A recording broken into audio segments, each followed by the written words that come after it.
미국이 패닉에 빠졌습니다. 말도 안 돼. 세계 최강국인 우리가 반도체 때문에 꼼짝 못한다고? 이게 무슨 말일까요? 2024년 11월 미국 디트로이트, 포드, GM, 테슬라, 미국을 상징하는 자동차 공장들이 또다시 위기에 처했어요. 이유는 단 하나, 반도체 부족. 완성된 차 15만 대가 주차장에 세워진 채 출고되지 못했습니다. 첨단 AI 칩 하나가 없었기 때문이었죠. 애플도 엔비디아도 테슬라도 생산 차질을 겪었어요. 미국 경제가 다시 흔들렸습니다.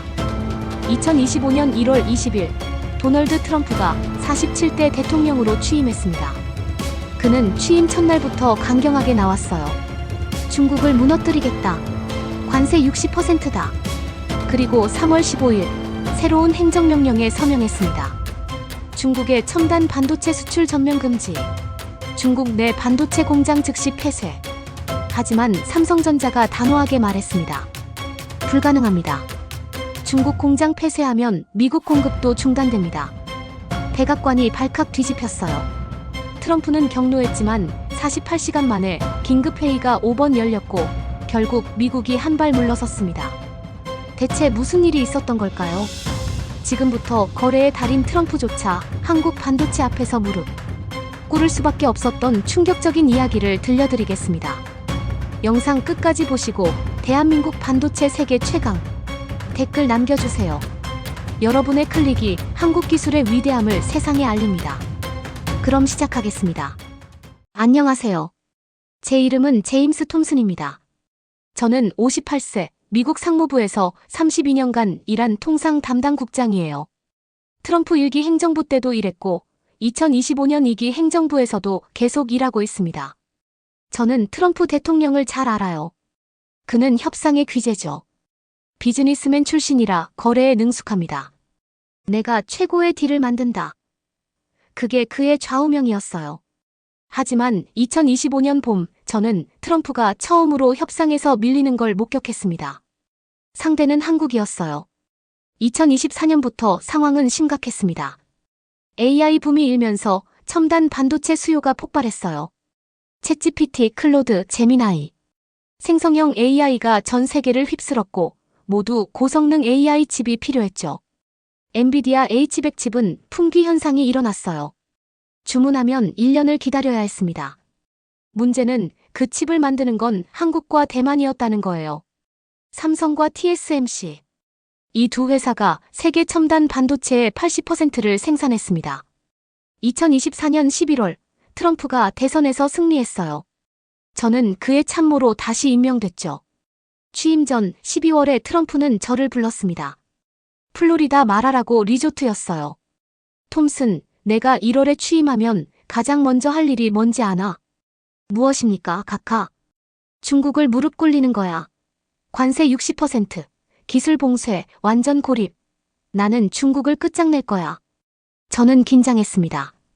카카, 하지만 반도체 문제가 있습니다. 반도체? 그게 뭐가 문제야? 한국과 대만이 첨단 반도체를 독점하고 있습니다. 그들이 중국에도 팔고 있어요. 트럼프는 얼굴을 찡그렸어요. 뭐? 한국이 중국에 반도체를 판다고? 그럼 막으면 되잖아. 하지만 카카, 한국 기업들이 중국에 공장이 있습니다. 삼성은 시안에, SK 하이닉스는 우시와 다레네.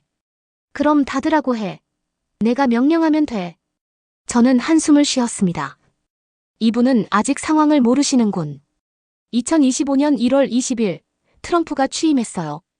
취임 연설에서 그는 외쳤습니다. 미국을 다시 위대하게. 중국은 끝났다. 나는 가장 강력한 대통령이 될 것이다. 군중이 환호했어요. 하지만 저는 불안했습니다. 2월 10일 백악관 집무실. 트럼프는 국가안보회의를 소집했어요. 자, 이제 중국을 무너뜨릴 계획을 말해봐. 마이크 폼페이오 국무장관이 브리핑을 시작했습니다. 카카, 중국의 약점은 반도체입니다. 중국은 첨단 칩을 만들지 못해요. 모두 수입에 의존하죠. 좋아. 그럼 수출을 막으면 되는 거네. 맞습니다. 하지만 문제는 한국입니다. 트럼프가 인상을 찌푸렸어요. 한국? 한국이 뭐가 문제야? 우리 동맹국이잖아. 저는 앞으로 나섰습니다. 각하, 삼성전자와 SK하이닉스가 중국에서 반도체를 대량 생산합니다. 전체 생산량의 40%예요. 그럼 생산을 중단하라고 하면 되잖아. 각하, 그게 그렇게 간단하지 않습니다. 만약 중국 공장을 닫으면 전 세계 반도체 공급이 40% 줄어들어요. 40%? 네. 그럼 미국도 반도체를 못 받습니다. 2021년처럼 자동차 공장이 멈추고 아이폰 생산이 중단되고 경제가 마비돼요. 트럼프는 책상을 탁 쳤어요. 말도 안 돼. 우리가 세계 최강국인데 반도체 때문에 꼼짝 못한다고. 저는 고개를 끄덕였습니다. 각하, 죄송하지만 그게 현실입니다. 트럼프는 의자에 깊숙이 몸을 기댔어요. 그의 표정은 심각했습니다. 톰슨, 한국이 그렇게 중요한 나라였나? 네, 각하. 반도체에서는 한국이 미국보다 위입니다. 그날 저는 트럼프의 표정이 변하는 걸 봤어요. 처음으로 그가 무력감을 느끼는 것 같았습니다. 하지만 이건 시작에 불과했어요. 진짜 충격은 한 달 뒤에 찾아왔습니다. 2025년 3월 1일. 트럼프는 결단을 내렸습니다. 백악관 집무실에 저를 포함한 핵심 참모들이 모였어요. 트럼프는 행정명령 초안을 책상 위에 올려놓았습니다. 이걸 15일에 발표할 거야. 저는 초안을 읽었어요. 손이 떨렸습니다. 행정명령 13,951 중국 첨단 기술 봉쇄. 내용은 간단하지만 강력했어요. 첫째, 중국의 7나노 이하 첨단 반도체 수출 전면 금지. 둘째, 미국 기업의 중국 내 첨단 반도체 공장 운영 금지. 셋째, 동맹국 기업의 중국 내 첨단 반도체 공장도 폐쇄 요구. 세 번째 조항이 문제였어요. 이건 명백히 삼성과 SK하이닉스를 겨냥한 거였습니다. 각하, 이건 한국을 직접 압박하는 겁니다. 그래야지. 한국이 우리 동맹국이면 당연히 따라야지. 내가 한국 방위비도 깎아줬는데. 폼페이오가 거들었어요. 대통령님 말씀이 맞습니다. 한국은 우리 없이 못 살아요. 북한이 있잖아요. 결국 따를 겁니다. 저는 고개를 저었습니다. 각하, 2021년 교훈을 잊으셨습니까? 한국 없이는 우리도 못 삽니다. 톰슨, 자네는 너무 겁이 많아. 나는 거래의 달인이야. 한국도 내가 설득할 수 있어. 하지만 각하. 됐어. 15일에 발표한다. 저는 그날 밤 잠을 이룰 수 없었어요. 이건 재앙이 될 거야. 3월 5일 소식이 흘러나갔습니다. 언론이 행정명령 내용을 입수한 거예요. 아마 백악관 내부에서 누가 흘렸겠죠. 월스트리트 저널 트럼프, 한국의 중국 공장 폐쇄 압박. 뉴욕타임스 미국, 동맹의 중국 당교 요구. 블룸버그 삼성 SK하이닉스, 선택의 기록. 3월 7일, 제 전화가 울렸습니다. 한국산업통상자원부 장관이었어요. 톰슨 국장님, 이게 사실입니까? 장관님, 저도 막으려고 했습니다만. 우리 기업들이 중국 공장을 닫으면 어떻게 되는지 아십니까? 전 세계가 마비됩니다. 알고 있습니다. 그런데도 트럼프 대통령은 강행하시겠습니까? 장관님, 저도 어쩔 수 없습니다. 대통령 결정이에요. 전화기 너머로 한숨 소리가 들렸어요. 알겠습니다. 그럼 우리도 준비하겠습니다. 무슨 준비 말씀이십니까? 보시면 아실 겁니다. 전화가 끊겼습니다. 저는 불안했어요. 3월 10일, 삼성전자가 긴급 이사회를 열었습니다. 이재용 회장이 직접 주재했어요. 한국 언론이 일제히 보도했습니다. 삼성, 대미 협상 카드 준비. SK하이닉스, 비상경영 돌입. 3월 12일, 제 상사인 상무장관이 저를 불렀어요. 톰슨, 한국 측과 사전 협의 좀 해봐. 15일 발표 전에 합의점을 찾아야 해. 저는 즉시 서울행 비행기에 올랐습니다. 14시간 비행 끝에 인천공항에 도착했어요. 다음 날 아침, 저는 삼성전자 본사를 방문했습니다. 회의실에는 삼성과 SK하이닉스 고위 임원 10명이 앉아 있었어요. 분위기는 차갑고 긴장됐습니다. 삼성 DS 부문 사장이 먼저 입을 열었어요. 톰슨 국장님, 오랜만입니다. 하지만 오늘은 반갑지 않은 이유로 만나는군요. 죄송합니다. 하지만 대통령 명령입니다. 명령이요? 미국이 한국에 명령을 내릴 수 있습니까? 저는 당황했습니다. 그런 뜻이 아니라. 국장님, 솔직히 말씀드리겠습니다. 우리는 미국 요구를 따를 수 없습니다. 하지만 동맹 관계를. 동맹이라면 상호 존중이 있어야죠. 일방적 명령은 동맹이 아닙니다. SK 하이닉스 대표가 자료를 펼쳤어요. 국장님, 숫자를 보시죠. 우리 중국 공장 생산량은 연간 50조 원어치입니다. 이게 사라지면 전 세계 디램 공급이 35%, 낸드 공급이 40% 줄어들어요. 알고 있습니다. 그럼 어디서 채웁니까? 미국이 채워줄 겁니까? 미국은 지금 공장을 짓고 있습니다. 3년 뒤에 완공되는 공장 말씀이시죠? 그럼 3년 동안은요? 저는 대답할 수 없었어요. 삼성 사장이 말을 이었습니다. 국장님, 더 중요한 걸 말씀드리죠. 만약 우리가 중국 공장을 닫으면 우리는 미국 향 공급도 조정할 수밖에 없습니다. 제 심장이 철렁했습니다. 그게 무슨? 중국 매출이 우리 전체의 40%입니다. 미국은 20%예요. 생산량이 40% 줄면 우리는 고객 우선순위를 다시 정해야 합니다. 이건 명백한 경고였어요. 아니, 협박이었습니다. 그건 미국을 위협하는 겁니까? 위협이 아닙니다. 비즈니스 현실이에요. 저는 할 말을 잃었습니다. 회의는 아무 결론 없이 끝났어요. 저는 호텔로 돌아와 트럼프에게 보고서를 보냈습니다. 한국 기업들 강력 반발. 협상 난항 예상. 다음 날 새벽 트럼프에게서 전화가 왔어요. 톰슨, 한국 놈들이 나를 협박해? 카카, 그게 아니라. 내가 겁먹을 줄 알아. 예정대로 15일에 발표한다. 당장 미국으로 돌아와. 전화가 끊겼습니다. 저는 머리를 감싸 쥐었어요. 이제 정말 전쟁이 시작되는구나. 2025년 3월 15일 오전 10시. 백악관 브리핑룸. 트럼프가 단상에 올랐습니다. 저는 뒤쪽에서 그 장면을 지켜봤어요. 불안감이 엄습했습니다. 오늘 나는 미국을 지키기 위한 역사적 결단을 내렸습니다. 카메라 플래시가 터졌어요.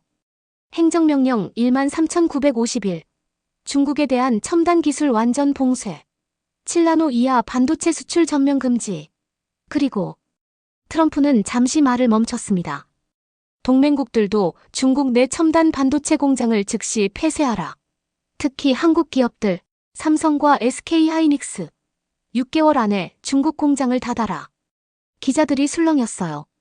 이건 국가 안보 문제입니다. 한국은 우리 동맹입니다. 당연히 따를 것입니다. 트럼프는 자신만만했어요. 질의응답 시간.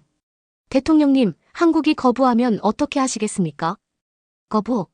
한국이 감히 미국을 거부해? 말도 안 돼. 우리가 한국을 지켜주는데. 하지만 한국 기업들이 이미 반발하고 있습니다. 그들은 곧 알게 될 겁니다. 미국과 싸워서 이길 수 없다는 걸. 브리핑이 끝났어요. 저는 긴장했습니다. 한국이 어떻게 나올까? 6시간 뒤 답이 왔습니다. 3월 15일 오후 4시 한국 시간 16일 오전 6시. 삼성전자와 SK 하이닉스가 동시에 공식 성명을 발표했어요. 제목만 봐도 충격적이었습니다. 미국 행정명령에 대한 삼성전자 SK 하이닉스 공동 입장. 저는 떨리는 손으로 성명서를 읽었어요. 우리는 미국 정부의 일방적 요구를 수용할 수 없습니다. 중국 공장 폐쇄는 전 세계 반도체 공급망 붕괴를 의미합니다. 우리는 글로벌 기업으로서 모든 고객에게 책임이 있습니다. 그리고 마지막 문장이 결정타였어요. 만약 미국이 이 명령을 강행한다면 우리는 미국 시장 공급 우선순위를 재조정할 수밖에 없습니다. 저는 숨이 멎는 줄 알았어요. 이건 선전포고였습니다. 30분 뒤 백악관이 발칵 뒤집혔어요. 트럼프가 집무실에서 고함을 질렀습니다. 이게 뭐야? 한국 놈들이 나한테 대들어. 참모들이 급히 모였어요. 카카, 한국이 공식 성명을 발표했습니다. 읽어봤어. 이건 반란이야. 동맹국이 미국을 배신하는 거라고. 폼페이오가 말했어요. 카카, 한국에 제재를 가해야 합니다. 그래. 관세를 올려. 방위비도 더 받고. 저는 용기를 내서 말했습니다. 카카, 그건 안 됩니다. 뭐? 한국에 제재를 가하면 우리가 더 손해입니다. 반도체 공급이 끊기면 미국 경제가 마비돼요. 트럼프는 책상을 쾅 쳤어요. 그럼 어쩌라고? 내가 무릎 꿇으라고. 각하, 협상해야 합니다. 협상? 내가 협상에서 진 적 없어. 각하, 이번은 다릅니다. 상대가 우리보다 강합니다. 트럼프의 얼굴이 붉어졌어요. 하지만 그는 대답하지 않았습니다. 3월 16일 오전 상황은 더 악화됐어요. 월스트리트 저널 삼성 SK, 미국에 맞서다. 뉴욕타임스 한국, 트럼프의 제동. 파이낸셜 타임스 반도체 전쟁, 미국 분리. 그리고 정오, 미국 기업들이 움직이기 시작했습니다. 애플 CEO 팀 쿡이 백악관에 전화했어요. 저도 통화를 들었습니다. 대통령님, 제발 한국과 협상하십시오. 우리 아이폰 생산이 중단됩니다. 트럼프가 짜증스럽게 대답했어요. 팀, 자네 회사는 중국에서 만들잖아. 하지만 핵심 부품은 한국산입니다. 메모리, 디스플레이, 배터리. 모두 삼성과 SK 제품이에요. 오후 2시, 엔비디아 CEO 젠슨 황도 전화했어요. 대통령님, 우리 AI 칩 생산이 멈춥니다. 삼성 공장에서 만드는데 공급을 끊겠다고 합니다. 오후 3시, 테슬라 일론 머스크. 오후 4시, 마이크로소프트. 오후 5시, 구글. 미국 빅테크 기업들이 줄줄이 백악관에 압박을 가했어요. 트럼프는 점점 초조해졌습니다. 오후 6시, 긴급국가안보회의가 소집됐어요. 트럼프는 화가 잔뜩 난 얼굴로 앉았습니다. 상황 보고해. 재무장관 스콧 베센트가 보고서를 펼쳤어요. 각하, 만약 한국이 미국향 반도체 공급을 20%만 줄여도 우리 경제 손실은 월 500억 달러입니다. 500억 달러?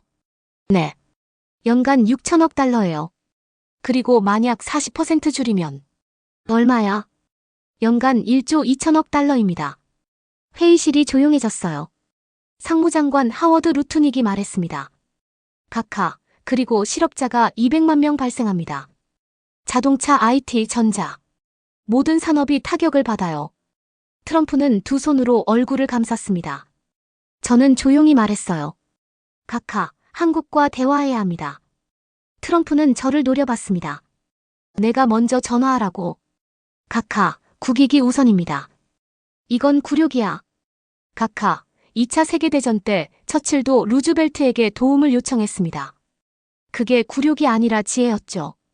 트럼프는 한참을 침묵했어요. 그리고 마침내 입을 열었습니다.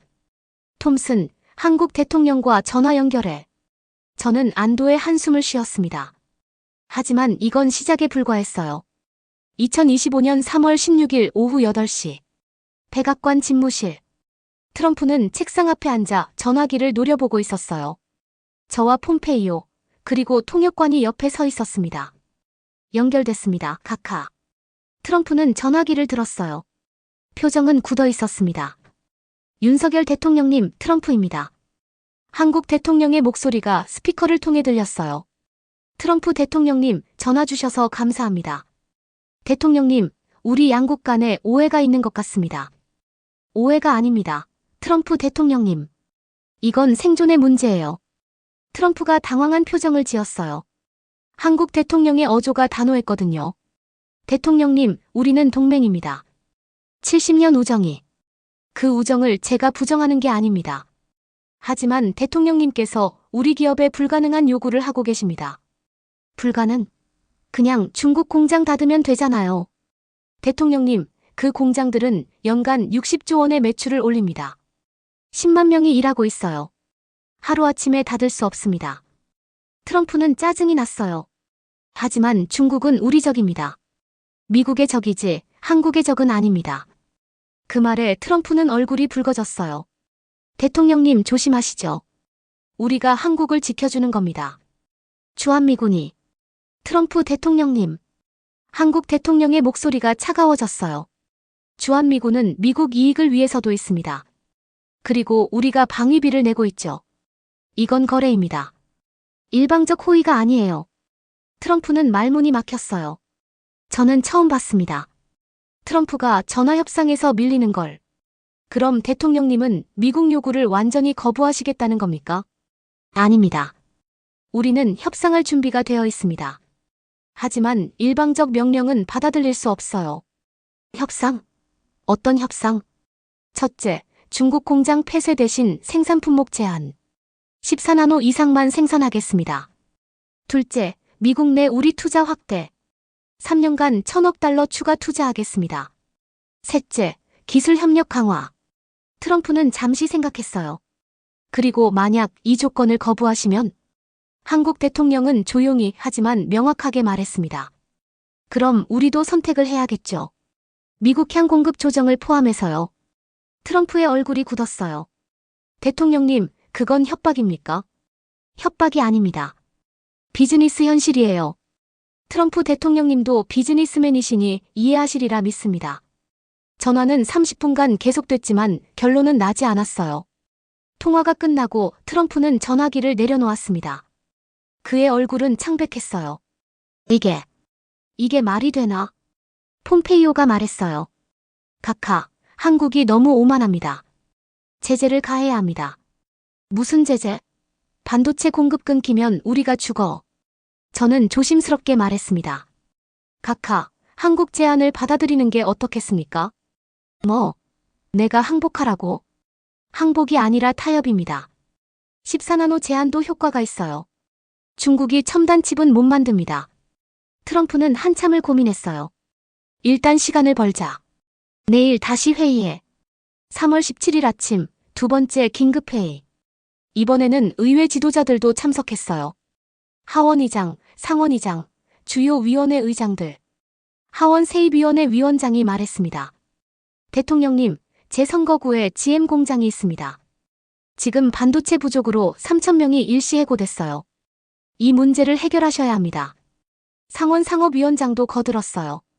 텍사스 반도체 공장들도 한국 부품에 의존합니다. 공급이 끊기면 5만 명이 실직해요. 트럼프는 점점 궁지에 몰렸습니다. 오후 3시 세 번째 회의. 재계 대표들이 왔어요. 포춘 500대 기업 CEO 20명. 애플, 마이크로소프트, 구글, 아마존, 테슬라, 엔비디아. 엔비디아 젠슨 황이 먼저 말했어요. 대통령님, 우리 AI 칩의 80%를 삼성이 만듭니다. 공급이 끊기면 우리 회사는 파산합니다. 마이크로소프트 CEO도 말했습니다. 우리 데이터 센터용 메모리도 SK 하이닉스 제품입니다. 대체제가 없어요. 테슬라 대표도 거들었어요. 우리 전기차 배터리도 한국산입니다. 공급 중단되면 생산이 멈춰요. 트럼프는 두 손으로 머리를 감싸쥐었습니다. 알았어, 알았다고. 다들 한국 없으면 못 산다는 거잖아. 오후 7시 네 번째 회의. 국방부 장관 피트 헤그세스가 왔어요. 각하, 군사적 측면도 고려해야 합니다. 군사적 측면? 우리 무기 시스템에도 한국 반도체가 들어갑니다. F-35 전투기, 이지스함, 패트리어트 미사일. 공급이 끊기면 무기 생산이 중단돼요. 트럼프는 충격받은 표정이었어요. 국방부까지? 네, 각하. 첨단 무기는 모두 반도체 덩어리입니다. 3월 18일 새벽 2시. 트럼프는 잠을 이룰 수 없었어요. 저는 집무실에 남아 있었습니다. 트럼프가 창밖을 바라보며 중얼거렸어요. 톰슨, 내가 평생 비즈니스를 했는데 이렇게 밀린 적은 처음이야. 각하, 한국이 이렇게 강한 나라였나? 70년 전만 해도 우리가 도와준 나라인데. 각하, 세상이 바뀌었습니다. 이제는 기술이 힘입니다. 트럼프는 한숨을 쉬었어요. 알았어. 한국 제안을 받아들이자. 하지만 조건이 있어. 무엇입니까? 이건 굴복이 아니라 전략적 타협이라고 발표해.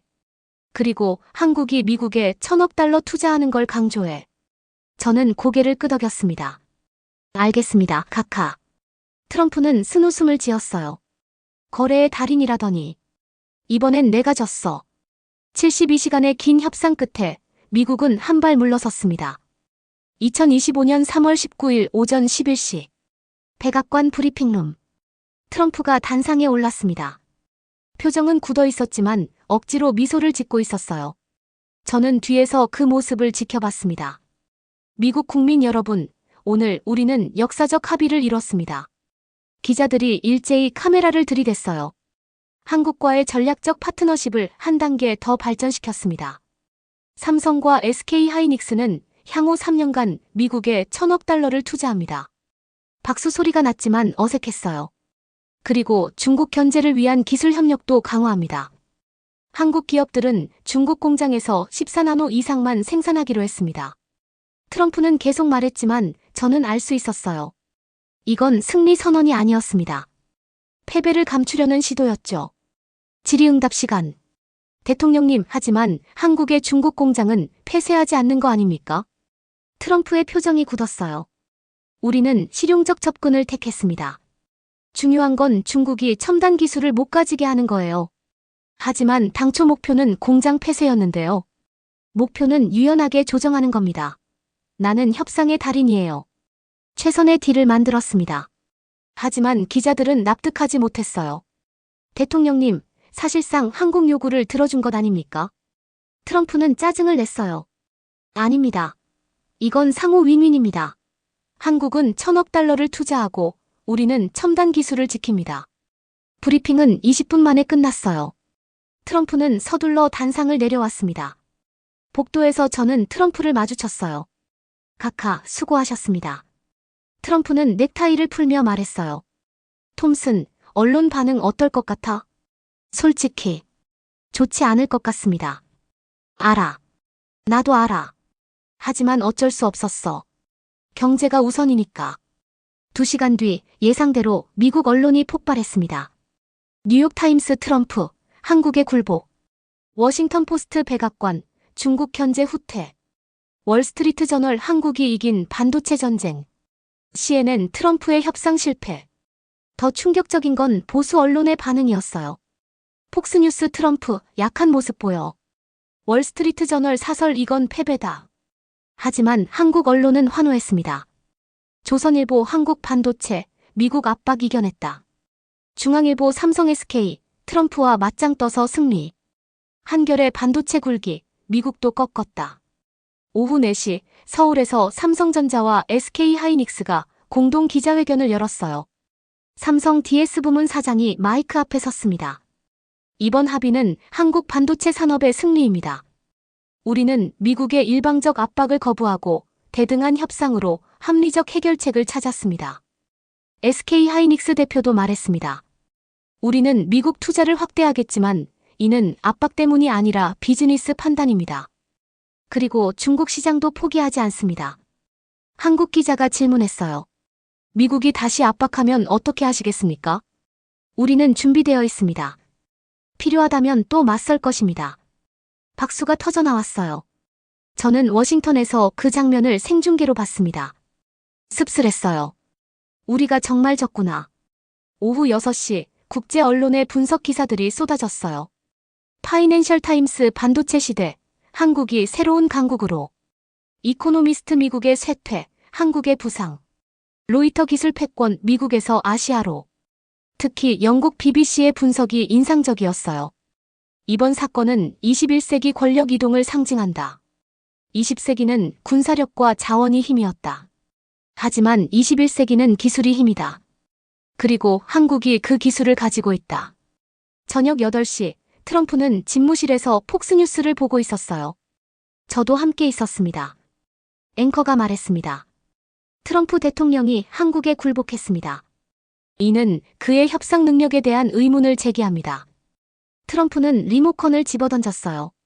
이 XX들이 내가 나라 경제를 살렸는데 굴복이라고. 카카, 진정하세요. 톰슨, 나는 옳은 결정을 한 거야. 반도체 없으면 미국이 죽어. 알고 있습니다, 카카. 트럼프는 창밖을 바라봤어요. 워싱턴의 야경이 반짝이고 있었습니다. 한국이 이렇게 강한 나라가 된 줄 몰랐어. 70년 만에 역전된 겁니다, 카카. 역전. 트럼프는 쓴웃음을 지었어요. 다음 날 3월 20일. 여론조사 결과가 나왔습니다. 트럼프 대통령의 한국 협상, 어떻게 평가하십니까? 잘했다 32%, 못했다 51%, 모르겠다 17%. 처음으로 트럼프의 지지율이 40% 아래로 떨어졌어요. 공화당 내부에서도 비판이 나왔습니다. 플로리다 상원 의원 트럼프는 약해졌다. 텍사스 주지사 이건 항복이다. 하지만 경제계는 안도했어요. 애플 주가 5% 상승, 엔비디아 주가 7% 상승, 테슬라 주가 4% 상승. 월스트리트는 환영했습니다. 반도체 공급 안정, 기업들 숨통 트여. 저는 사무실에 앉아 이 모든 반응을 지켜봤어요. 32년 공직 생활에서 가장 혼란스러운 일주일이었습니다. 미국이 협상에서 밀렸다는 현실. 한국이 미국보다 강하다는 사실. 그리고 트럼프마저 굴복시킨 반도체의 힘. 이 모든 게 저에게는 충격이었어요. 하지만 이건 끝이 아니었습니다. 진짜 이야기는 지금부터였어요. 2025년 4월 5일. 저는 다시 한국행 비행기에 올랐습니다. 이번에는 미국 의회 대표단과 함께였어요.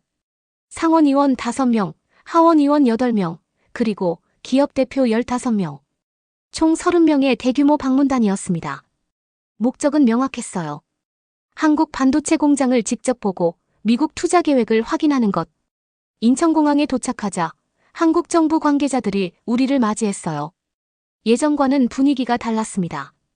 그들은 더 이상 조심스럽지 않았어요. 당당했습니다. 다음 날 아침 우리는 경기도 평택으로 향했어요. 삼성전자 평택 캠퍼스. 세계 최대 반도체 생산 단지였습니다. 버스에서 내리자 거대한 건물들이 눈앞에 펼쳐졌어요. 축구장 50개를 합친 크기였습니다. 저게 다 반도체 공장입니까? 텍사스 출신 상원의원이 놀라서 물었어요. 네, 의원님. 4개 동이 있고 각 동이 축구장 10개 크기입니다. 우리를 안내한 삼성 임원이 대답했습니다. 방진복을 입고 클린룸에 들어갔어요. 노란 조명 아래 수백 대의 기계가 조용히 작동하고 있었습니다.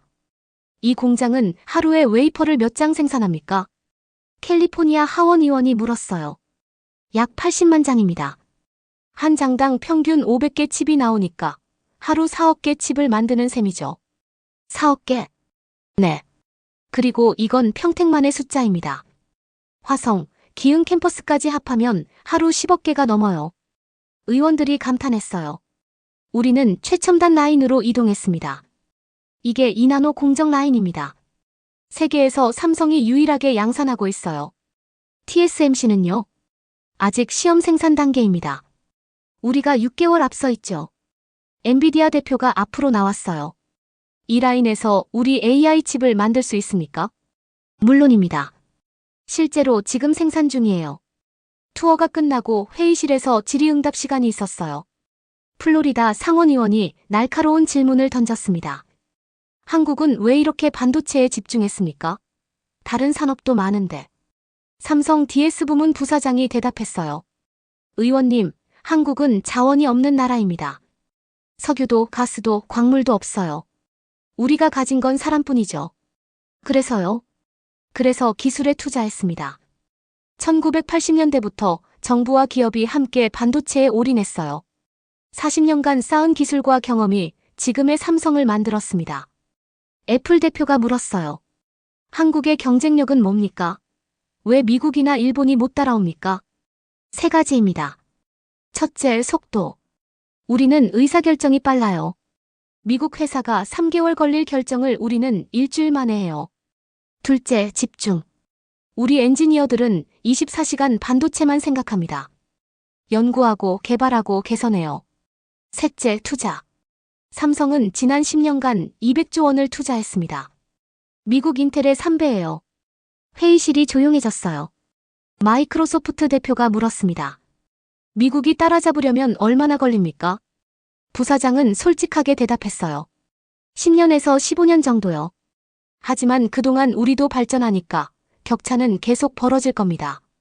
텍사스 상원의원이 불쾌한 표정을 지었어요. 그럼 미국은 영원히 한국을 못 이긴다는 겁니까?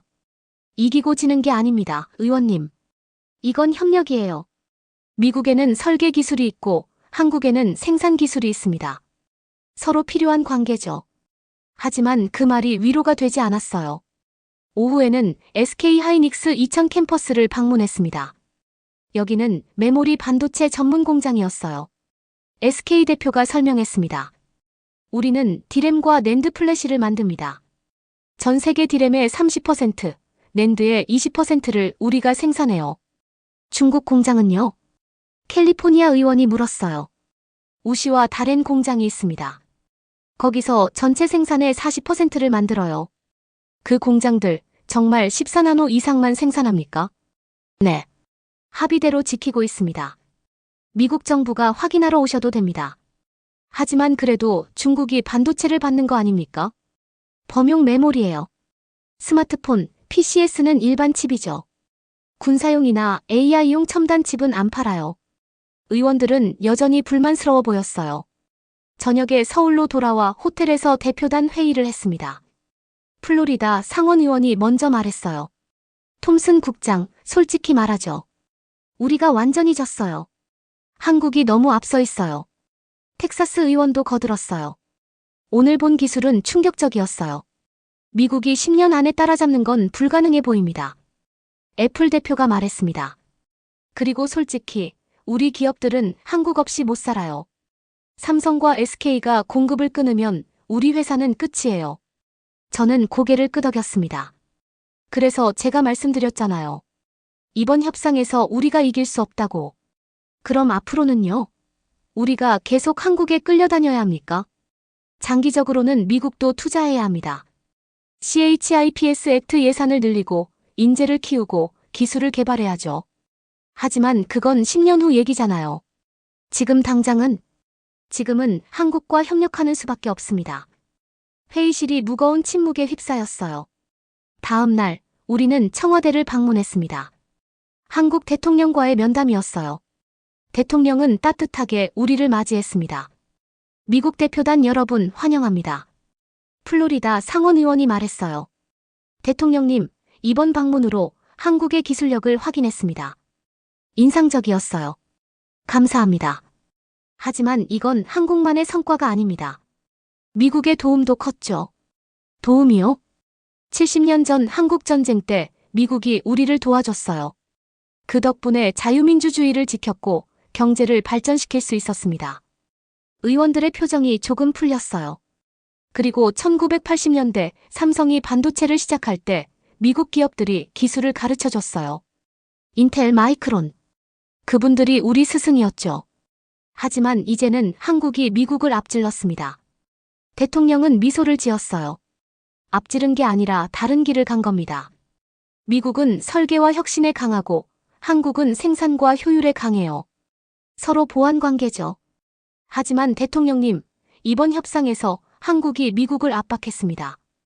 대통령의 표정이 진지해졌어요. 압박이 아니었습니다. 우리는 생존을 위해 싸웠어요. 중국 공장을 하루아침에 닫는 건 10만 명을 길거리에 내모는 겁니다. 어느 나라 대통령이 그럴 수 있겠어요? 의원들은 대답하지 못했습니다. 우리는 미국과 싸우고 싶지 않아요. 하지만 일방적 명령도 받을 수 없어요. 대등한 동맹이고 싶습니다. 그 말에 저는 고개를 끄덕였어요. 한국은 더 이상 70년 전 그 나라가 아니었습니다. 2025년 5월 15일 워싱턴 DC 백악관에서 한미 정상회담이 열렸습니다. 윤석열 대통령이 국빈 방문을 온 거예요. 저는 실무진으로 참석했습니다. 오전 10시 백악관 로즈가든. 환영식이 거행됐어요. 양국 국기가 펄럭이고 군악대가 애국가와 성조기를 연주했습니다. 트럼프는 환영사에서 말했어요. 한국은 미국의 가장 중요한 동맹입니다. 70년 우정을 더욱 발전시켜 나가겠습니다. 하지만 저는 알았어요. 트럼프의 속마음은 복잡하다는 걸. 정상회담이 시작됐습니다. 집무실에는 양국 대통령과 핵심 참모 10명만 들어갔어요. 트럼프가 먼저 말을 꺼냈습니다. 대통령님, 지난 협상은 양국 모두에게 좋은 결과였습니다. 윤 대통령은 미소를 지었어요. 동의합니다. 이제 우리는 더 강한 파트너십을 만들어야 합니다. 구체적으로 어떤 겁니까? 반도체 동맹을 제안합니다. 반도체 동맹? 네. 한국이 생산하고 미국이 혁신하는 구조요. 그리고 함께 중국을 견제하는 겁니다. 트럼프가 관심을 보였어요. 어떻게 하자는 겁니까? 첫째, 삼성과 SK가 미국 투자를 1,000억 달러에서 1,500억 달러로 늘리겠습니다. 좋습니다. 둘째, 한미 공동 R&D 센터를 설립하겠습니다. 차세대 반도체 기술을 함께 개발하는 거죠. 그것도 좋습니다. 셋째, 인재 교류를 확대하겠습니다. 한국 엔지니어들이 미국에서 일하고 미국 연구자들이 한국에서 배우는 거예요. 트럼프는 고개를 끄덕였어요. 좋은 제안입니다. 받아들이겠습니다. 오후에는 확대 회담이 열렸어요. 양국 경제계 인사들도 참석했습니다. 삼성 이재용 회장이 발표했어요. 삼성은 2030년까지 텍사스에 5개 공장을 더 짓겠습니다. 총 투자액 800억 달러. 일자리 3만 개 창출. SK 하이닉스 대표도 발표했습니다. SK는 인디애나주에 AI 칩 전용 공장을 짓겠습니다. 투자액 200억 달러. 일자리 5천 개. 미국 기업들도 환영했어요. 엔비디아 젠슨 황이 말했습니다. 이건 윈윈입니다. 한국은 미국에 투자하고 우리는 안정적으로 칩을 공급받아요. 애플 팀 쿡도 거들었어요. 한국 기업들과의 파트너십이 강화돼서 기쁩니다. 저녁에는 국빈 만찬이 열렸어요.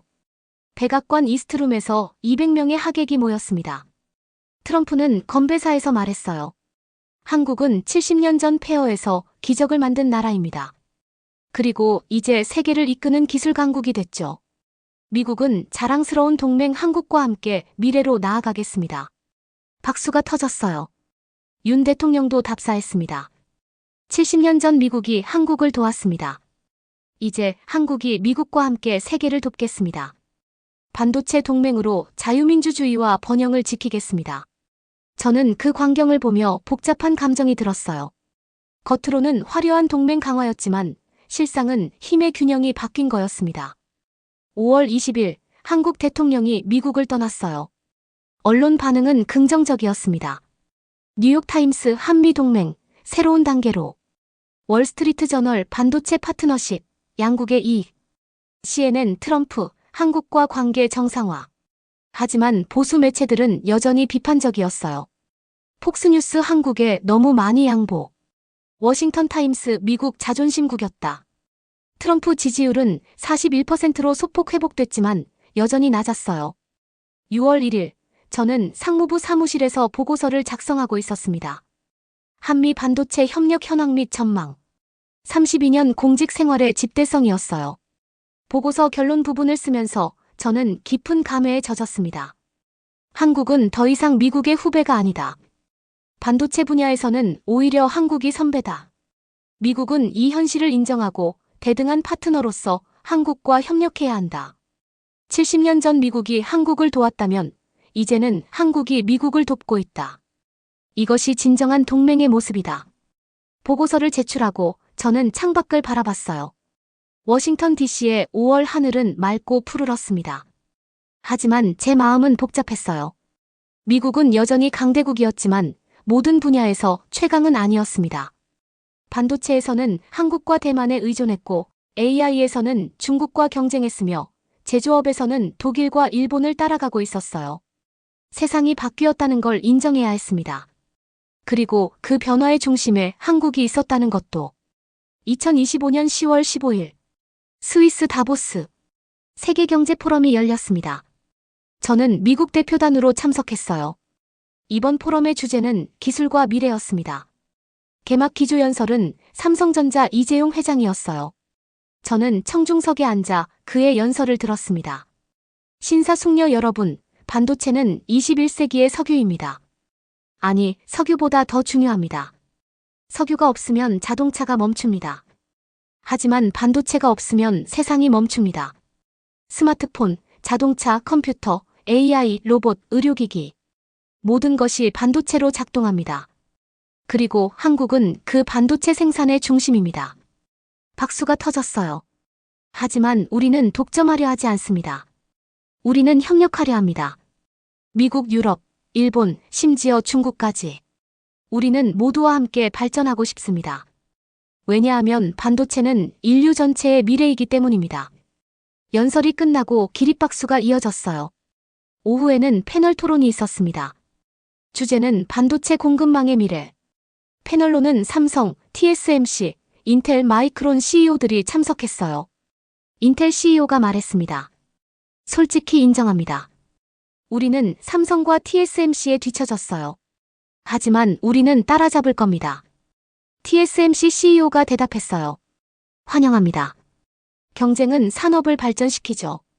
삼성 DS 부문 사장이 말했습니다. 중요한 건 경쟁이 아니라 협력입니다. 세계는 더 많은 반도체가 필요해요. 우리 모두가 생산을 늘려야 합니다. 마이크론 CEO가 물었어요. 하지만 한국과 대만이 80%를 장악하고 있습니다. 이건 위험하지 않습니까? 위험한 게 아니라 효율적인 겁니다. 우리가 가장 잘하니까요. 청중이 웃었어요.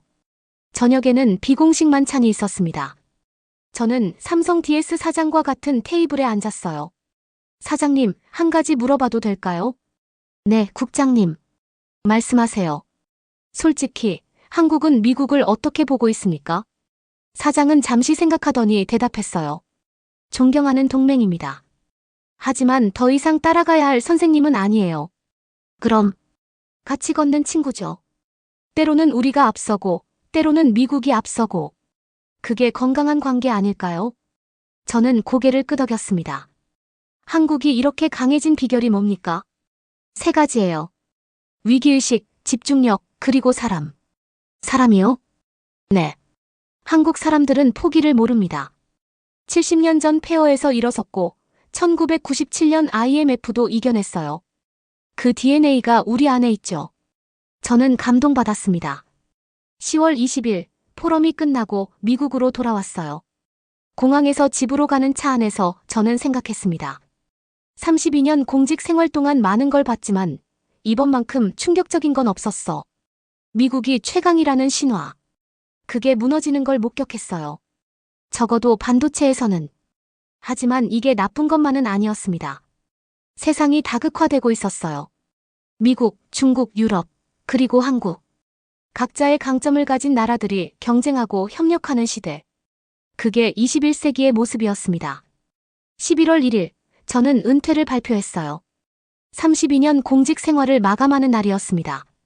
마지막 날, 사무실을 정리하면서 저는 책상 서랍에서 오래된 사진 한 장을 찾았어요.